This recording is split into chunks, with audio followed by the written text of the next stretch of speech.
Kita akan bahas terkait dengan skandal dugaan pungli yang melibatkan 93 pegawai KPK ini bersama mantan penyidik yang juga mantan Ketua Wadah Pegawai KPK, Mas Yudi Purnomo. Selamat sore, Mas Yudi. Selamat sore, Mbak. Ya, Mas Yudi, ini kan ada 93 pegawai KPK yang hari ini kemudian disidang secara etik. Nah, sebagai mantan penyidik, kemudian mantan Ketua Wadah Pegawai KPK, Anda kaget atau justru ini tidak mengagetkan sama sekali?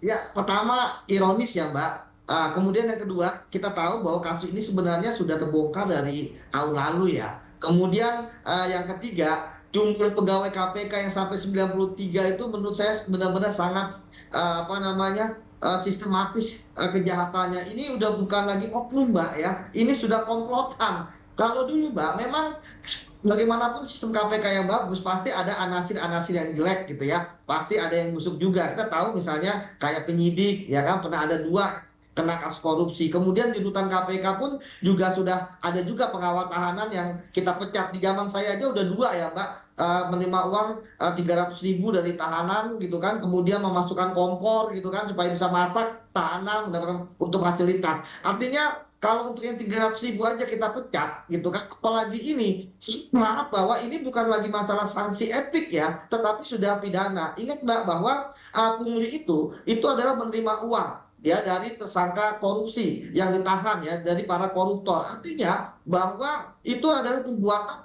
bisa jadi ada 3 hal, Mbak. Pertama adalah menerima suap, yang kedua adalah gratifikasi, yang ketiga adalah pemerasan. Jadi semua ini adalah korupsi dan KPK harus bersih-bersih, Mbak. Karena tadi saya katakan ketika 93 orang terlibat dalam masalah pungli ini ya, yang terjadi adalah hancurnya sistem anti korupsi di KPK. Bagaimana mungkin orang-orang yang tidak berintegritas gini masih ada di KPK? Seperti itu, Mbak. Berarti menurut Anda ada sistem yang kemudian membuka lebar celah untuk melakukan rasuah di dalam tubuh KPK?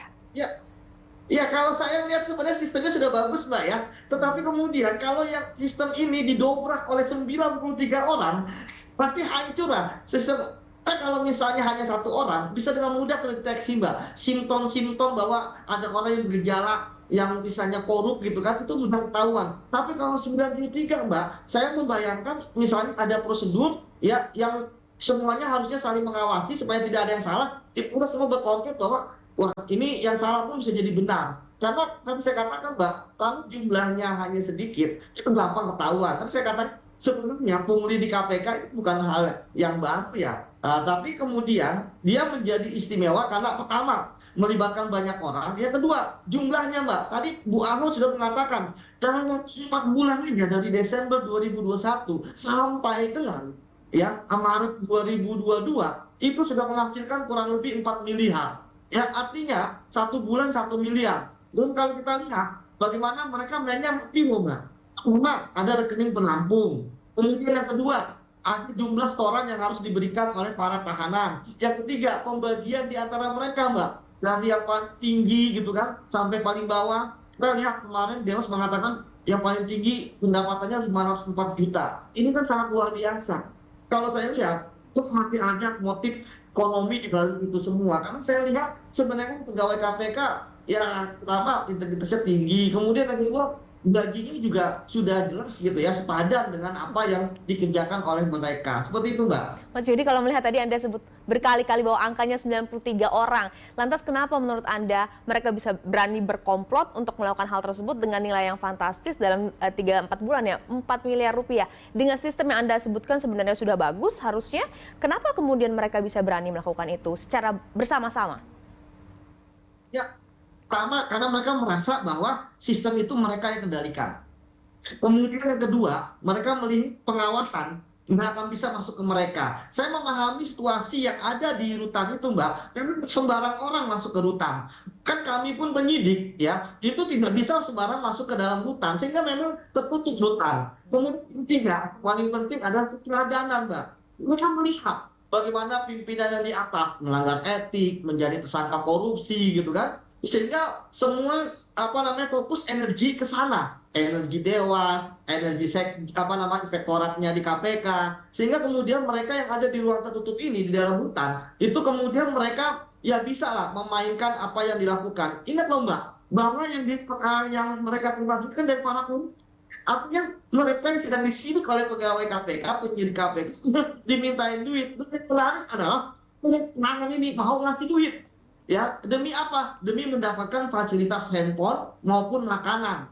Dan yang saya lihat bahwa sebenarnya yang paling berbahaya adalah handphone ini, Mbak. Saya punya pengalaman bagaimana ketika kita memeriksa tersangka kembali ke ruang tahanannya gitu kan, ke rumah tahanannya, ternyata tiba-tiba apa yang saya sampaikan sudah didengar orang yang lain gitu kan di luar. Sama seperti itu. Habis periksa saksi, ternyata tersangka udah tahu kita periksa siapa aja karena dapat informasi dari luar. Ini jadi komunikasi itu bukan sebatas mereka bisa berhubungan dengan keluarga, tapi juga bagaimana mereka bisa mengetahui duduk perkara secara cepat sehingga mereka bisa mengantisipasi dan akhirnya penyidik bisa jadi challenge. Seperti itu, Mbak. Jadi kalau Anda membacanya, Mas Yudi, ada 93 orang, kemudian ada yang kepala rutan, sampai ke penjaga rutannya. Menurut Anda ini pasti sudah sistematis, berkomplot, ada yang menggerakkan, bukan sendiri-sendiri begitu? Kontraktualnya, ya, karena nggak mungkin 93 ini semua aktornya, pasti ada aktor yang mungkin sudah berpengalaman.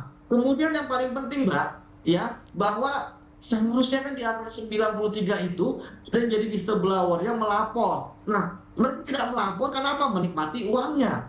Ya kan, kemudian yang panas adalah bahwa diamnya mereka, ya, baru ketahuan ketika Dewas turun tangan. Oke. Ya kan, dari kasus lain yang nggak ada hubungannya dengan pungli. Loh, kalau misalnya nggak ketahuan saat itu, waktu itu sempat dibongkar juga oleh Pak Novel gitu ya, kemudian Dewas juga saling beriringan. Kalau nggak ketahuan, Mbak, nggak dibongkar, sampai sekarang masih terjadi pungli itu. Artinya bahwa sistem whistleblower diatur sama pegawai KPK tidak bisa berjalan dengan baik. Tapi ini yang menarik sebenarnya bagi saya, ketika bahwa pertama motifnya adalah motif ekonomi, ya, bahwa mereka ingin mendapatkan uang lebih dari gaji mereka. Yang kedua, modusnya, Mbak, ini udah modus para pelaku tindak pidana korupsi yang ada di luar KPK.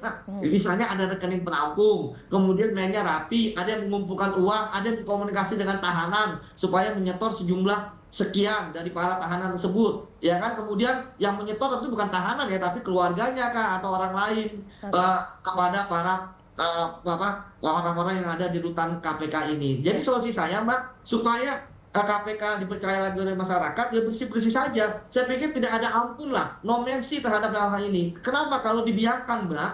Ya, mereka misalnya yang terjadi adalah mereka malah mempengaruhi pegawai KPK yang lain. Loh, itu saja tidak diapa-apain ataupun hukumannya nggak berat. Ini kan jadi kita melihat pimpinan KPK etiknya juga hukumannya ringan. Nah, seperti itu, Mbak. Iya, karena ini miris ya, ada dugaan rasuah di tubuh anti rasuah. Jadi seperti yang Anda sebutkan tadi, jangan hanya proses etik ya, berarti proses pidananya juga ini harus kita kawal bersama agar tidak menjadi presiden ke depannya. Terima kasih Mas Yudi Purnomo atas perbincangan kita di Berita Satu Sore. Salam sehat, Mas Yudi.